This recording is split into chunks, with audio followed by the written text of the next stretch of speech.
നമസ്കാരം. Pushpa 2 the rule എന്ന് പറയുന്ന പടം കണ്ടു. നമ്മൾ വളരെ എക്സ്പെക്റ്റേഷനിലും വളരെ ഹൈപ്പിലും വന്നുള്ളൊരു പടമായിരുന്നു പുഷ്പ 2. അതുകൊണ്ട് തന്നെ നമ്മൾ ആദ്യം ഫാൻ ഷോയ്ക്ക് തന്നെ ടിക്കറ്റ് ബുക്ക് ചെയ്തു, നേരെ ചെന്ന് പടം കണ്ടു. ഇതിൻ്റെ ആദ്യത്തെ സീൻ തൊട്ടിട്ട് പറയുകയാണെങ്കിൽ വളരെ രസമായിട്ട്, അതായത് നമ്മൾ വളരെ ഹൈപ്പിൽ വന്നിട്ടുള്ളതിൻ്റെ എല്ലാ ഹൈപ്പിൻ്റെ എല്ലാ ചേരുവകളും വരാവുന്ന രീതിയിൽ ഒരു ഫസ്റ്റ് ഇൻട്രോ സീൻ നമുക്ക് കിട്ടിയിട്ടുണ്ടായിരുന്നു. അത് അല്ലു അർജുൻ ആയതുകൊണ്ട് തന്നെ അതിലെ പല കാര്യങ്ങളും നമുക്ക് അംഗീകരിക്കാം.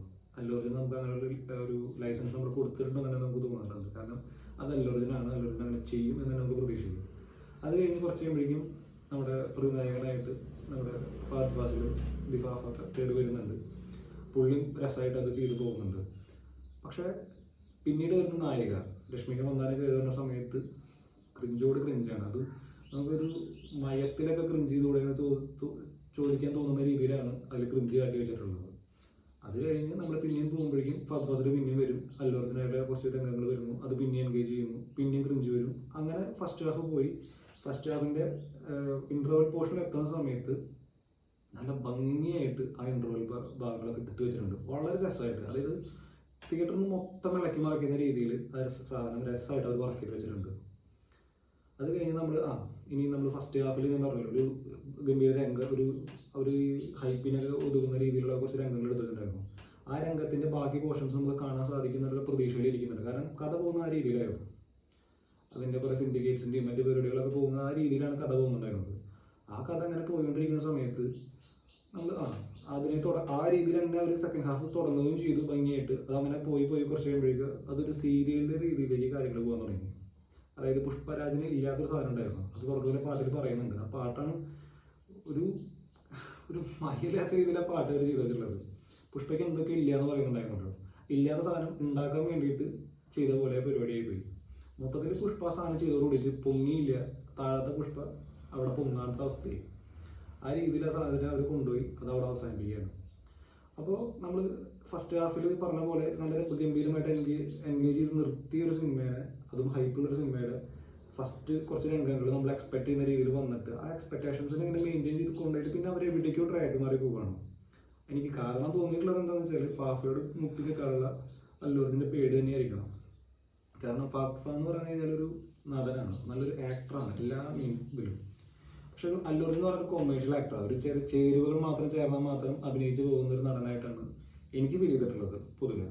ആ നടന് ഒരിക്കലും ഫാഫയായിട്ട് നിൽക്കാൻ പറ്റില്ല.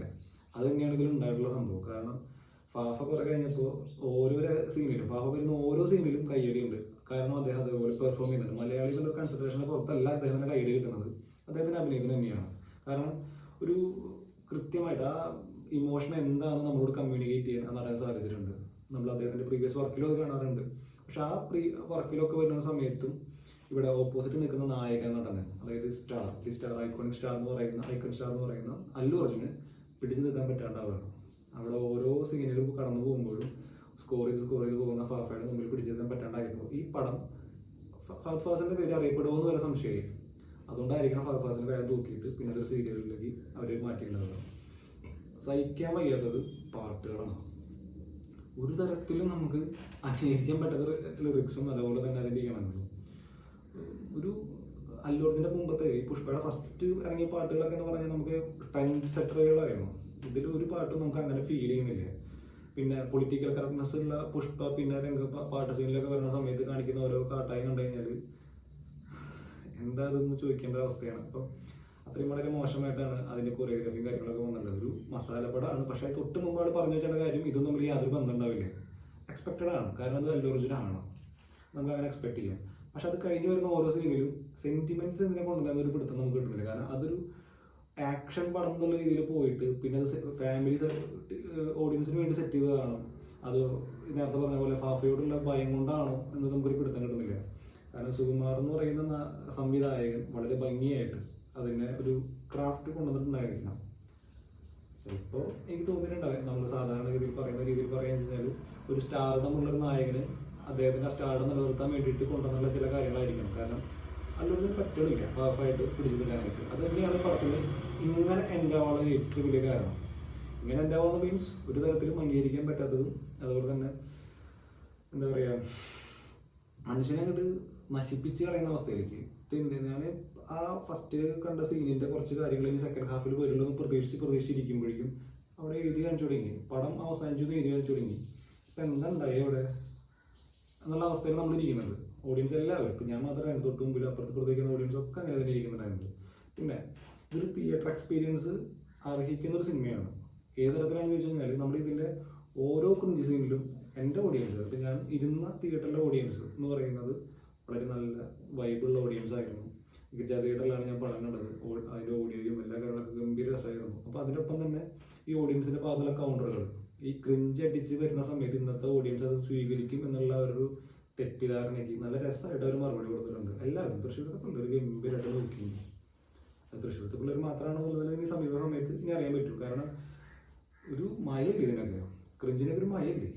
അതുപോലെ തന്നെ എന്ത് കണ്ടിട്ടാണ് ഈ നാഷണൽ അവാർഡിനൊക്കെ ചോദിച്ചു കഴിഞ്ഞാൽ ഒരു പിടുത്തം കിട്ടുന്നില്ലേ. കാരണം നാഷണൽ അവാർഡാണ് കേട്ടോ അത്. ഒരു രാജ്യത്തിൻ്റെ ഒരു മികച്ച നായികയ്ക്ക്, അതും കുറേ പേര് നല്ല രീതിയിൽ അഭിനയിച്ചു എന്നുള്ള നായിക നടക്കി കൊടുക്കുന്ന ഒരു അവാർഡിന് ഇങ്ങനെയാണ് ഒരു വില കൽപ്പിച്ചിട്ടുള്ളത്. മനസ്സിലാവുന്നില്ല. അതിനൊരു നീതി പുലർത്താൻ അവർക്ക് കുറച്ചെങ്കിലും ശ്രമിക്കാമായിരുന്നു. കാരണം പെർഫോം ചെയ്യാനുള്ള കുറച്ച് സ്പേസ് കൊടുത്തിട്ടുണ്ട്. ആ സ്പേസ് കൊടുത്തത് ഭംഗിയായിട്ട് യൂട്ടിലൈസ് ചെയ്യാൻ പറ്റാത്തതിൻ്റെ ഒരു പ്രശ്നം നല്ല രീതിയിൽ കാണാനുണ്ട്. അപ്പം അത് മനസ്സിലാക്കിയിട്ട് ഇങ്ങനെ ഈ രീതിയിൽ, കാരണം ഇതിൻ്റെ ക്യാമറ ചെയ്ത ആൾ എന്ന് പറഞ്ഞാൽ പോളണ്ടിൽ നിന്നുള്ള ഒരാളാണ്, പേര് കിട്ടുന്നില്ല. അപ്പോൾ പുള്ളിക്കാരൻ ഭംഗിയായിട്ട് ഇതിലെ എല്ലാ കാര്യങ്ങളും ക്യാപ്ചർ ചെയ്തിട്ടുണ്ട്. ഓരോ രംഗങ്ങളും വൃത്തിക്ക് ആൾ എടുത്ത് വെച്ചിട്ടുണ്ട്. ആക്ഷൻ രംഗങ്ങളാണെങ്കിലും ഗംഭീര രസമായിട്ട് വർക്കായിട്ടുണ്ട്. പിന്നെ അത്യാവശ്യം നല്ല ഡയലോഗ് ഡെലിവറിയിലാണെങ്കിലും, അതായത് മാസുള്ള ഡയലോഗ് ഡെലിവറിയൊക്കെ രസമാണ്. നേരെ മറിച്ച് അതൊരു ഫാമിലി ഓഡിയൻസിന് വേണ്ടി ഒരു സെറ്റ് ചെയ്യാൻ തീരുമാനിച്ച സമയം തൊട്ടിട്ട് അത് ക്രിഞ്ചാണ്. ഫാമിലി എന്ന് പറഞ്ഞിട്ട് കൊണ്ടുവരുന്ന കാണിക്കുന്നത് മുഴുവനും അവർക്ക് ക്രിഞ്ചാണ്. അതായത് പുഷ്പയ്ക്ക് എന്തോ ഇല്ലയെന്ന് പാട്ടിൽ പറയുന്നുണ്ട്. അതില്ലാത്തത് ഈ വീട്ടുപേരാണല്ലോ. നമുക്ക് മുന്നേ തന്നെ പടത്തിൽ കാണുമ്പോൾ നമുക്ക് മനസ്സിലാവും. ഒരു വീട്ടുപേരില്ലേ, ആ വീട്ടുപേര് കിട്ടാൻ വേണ്ടിയിട്ട്, ഉണ്ടാക്കാൻ വേണ്ടിയിട്ട് പരമാവധി ഈ പടത്തിൽ സെൻറ്റിമെൻറ്റ്സ് വർക്കൗട്ട് ചെയ്തിട്ടുണ്ട്. അത് തന്നെയാണ് ഈ പടത്തിൻ്റെ ഏറ്റവും വലിയ പ്രശ്നം. മര്യാദയ്ക്ക് ആ പോർഷൻ എടുത്ത് കളഞ്ഞിട്ട് ആ രസമുള്ള ആക്ഷൻ രംഗങ്ങളും ആ ഫാഫേനും വെച്ച് നല്ല രീതിയിൽ ചെയ്തിട്ടുണ്ടെങ്കിൽ ഈ പടം നല്ല രീതിയിൽ വർക്കാകുന്ന ഓഡിയൻസിന്. കാരണം ആ രംഗങ്ങളിലൊക്കെ കയ്യടിയുണ്ട്. പക്ഷേ ഈ ഫാമിലി സംഭവം കൊണ്ടുവന്നതോട് കൂടിയിട്ട് പടം കയ്യിൽ നിന്ന് പോയി. പിന്നെ ഫാമിലി മാത്രമേ സെക്കൻഡ് ഹാഫ്, അതോടുകൂടി പടം അഭിപ്രായം ഇല്ലാത്ത രീതി. കാരണം ആർക്കും അങ്ങോട്ട് ദഹിക്കാത്ത അവസ്ഥയിലായി. ഓഡിയൻസിന് ഒരുവിധം തൊട്ടപ്പുറത്തുനിന്ന് ഇപ്പുറത്തുനിന്നൊക്കെ നമുക്ക് ആ ഒരു അവർക്ക് സ്വീകരിക്കാൻ പറ്റാത്തതിൻ്റെ ഒരു വിഷമം ശരിക്കും അവർ കാണിക്കുന്നുണ്ടായിരുന്നു. കാരണം എന്താണ് എന്നൊക്കെ പറഞ്ഞിട്ടുള്ള ഓരോ വർത്തമാനങ്ങളും സംഭവങ്ങളൊക്കെ നമ്മൾ കേൾക്കുന്നുണ്ട്. പിന്നെ ഞാൻ പറഞ്ഞല്ലോ, വൈബുള്ള ഓഡിയൻസ് ആയിരുന്നു. നല്ല വൃത്തിക്ക് അവന്മാർ തിരിച്ച് പറഞ്ഞിട്ടുണ്ട്. അതൊക്കെ കേൾക്കുമ്പോൾ നമുക്ക് മനസ്സിലാവും. നല്ല അസല് കൂവലും കിട്ടിയിട്ടുണ്ട്. അപ്പോൾ അത് ഗംഭീര കൂവലും പല സീനുകളും വന്നു വീണിട്ടുണ്ട്. അപ്പോൾ ഇങ്ങനെ ചെയ്യേണ്ടായിരുന്നില്ല എന്നാണ് എൻ്റെ അഭിപ്രായം. അപ്പോൾ നിങ്ങൾ ഈ പടം കണ്ടിട്ടുള്ളവരാണെങ്കിൽ എൻ്റെ അഭിപ്രായത്തോട് യോജിക്കുന്നുണ്ടെങ്കിൽ അത് കമൻറ്റ് ബോക്സിൽ അറിയിക്കുക. ഇല്ലെങ്കിലും നിങ്ങളത് കമൻറ്റ് ബോക്സിൽ അറിയിക്കുക. ഒരു ഫാൻ ഫൈറ്റിന് വേണ്ടിയിട്ട് ഇരിക്കാൻ തയ്യാറല്ല, കാരണം അത് ആവശ്യമില്ലാത്തൊരു കാര്യമാണ്. സോ നിങ്ങളുടെ അഭിപ്രായങ്ങൾ എന്തായാലും കമൻറ്റ് ബോക്സിൽ അറിയിക്കുക. ഈ പടം നിങ്ങൾ കണ്ടിട്ടില്ലെങ്കിൽ തിയേറ്ററിൽ തന്നെ കാണാൻ ശ്രമിക്കുക. Okay, thank you.